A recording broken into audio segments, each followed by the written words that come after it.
اور دوسرا سبب حضرت ابن تیمیہ رحمۃ اللہ تعالی علیہ فرماتے ہیں گناہوں کی مغفرت اور بخشش حاصل کرنے کے لیے دوسرا سبب وہ زبان سے استغفار کرنا ہے۔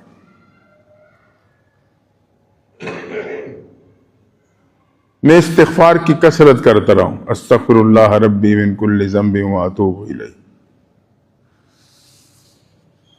اس کے بڑے اثرات ہیں، قرآن نے اس کو بیان فرمایا ہے۔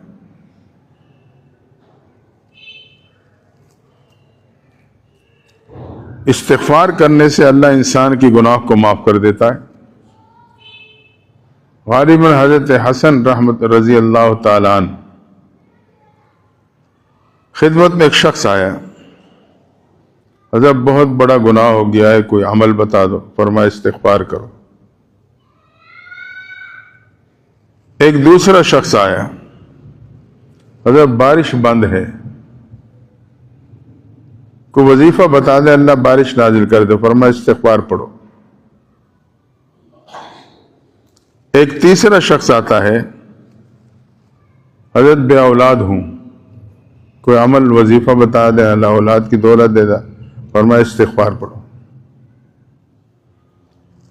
اسی طرح ایک اور شخص نے پوچھا، میرا باغ ہے، کوئی وظیفہ بتا دیں، کوئی عمل بتا دیں کہ اللہ اس پہ اچھا پھل لگا دے۔ فرمایا استغفار کا وظیفہ کرو۔ اور اسی طرح ایک نے پوچھا، مجھے کوئی ایسا عمل وظیفہ بتائے کہ میرے گھر میں میٹھے پانی کا چشمہ نکل آئے، میں کھدائی کروا رہا ہوں تاکہ میٹھا پانی نکل آئے۔ فرمایا استغفار کا وظیفہ کرو۔ اب یہ مختلف کام ہیں۔ پوچھنے والے نے پوچھ لیا، حضرت جو بھی آیا اس نے الگ الگ کام بتلائے، آپ نے وظیفہ ایک ہی بتلایا سب کو، یہ کیا معاملہ ہے؟ ہر ایک کی ضرورت الگ تھی، پریشانی الگ تھی، لیکن آپ نے وظیفہ ہر ایک کو وہی بتلایا کہ استغفار کرو۔ تو آپ نے کیا فرمایا؟ فرمایا اللہ کہتا ہے، اللہ نے قرآن میں کیا فرمایا؟ فَقُلْتُ اسْتَغْفِرُوا رَبَّكُمْ إِنَّهُ كَانَ غَفَّارًا۔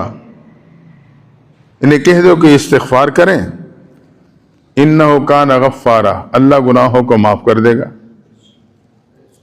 وَيُرْسِلِ السَّمَاءَ عَلَيْكُمْ مِدْرَارًا، اللہ تعالیٰ بارش نازل کر دے گا۔ وَيُمْدِدْكُمْ بِأَمْوَالٍ، اللہ مال کے ذریعے سے تمہاری مدد کرے گا۔ وَبَنِينَ، اللہ اولاد دے دے گا۔ وَيَجْعَلْ لَهُمْ جَنَّاتٍ، اللہ تعالیٰ باغ لگا دے گا۔ وَيَجْعَلْ لَكُمْ أَنْهَارًا، اور اللہ تعالیٰ میرے میٹھے چشمے جاری کروا دے گا۔ فرمایا اللہ نے وظیفہ بتایا، ان تمام کاموں کے لیے استغفار کی پابندی کرو، اللہ یہ سارے کام کر دے گا۔ تو معلوم ہوا کہ استغفار کی تسبیح تو کم سے کم روزانہ ایک مرتبہ تو کرنی چاہیے۔ مختلف مسائل ہیں، وظیفہ ایک ہے۔ ہمارا مزاج یہ ہے کہ ہمیں کوئی ایسا انوکھا سا وظیفہ ملے پھر تو میں کروں گا، کوئی انوکھا وظیفہ۔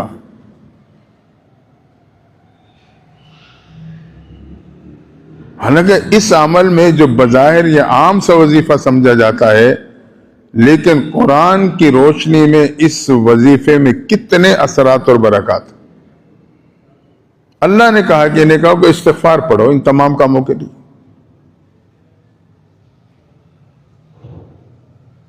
تو ہم اس کا اہتمام رکھیں، یہ گناہوں کی بخشش کا ذریعہ بن جاتا ہے۔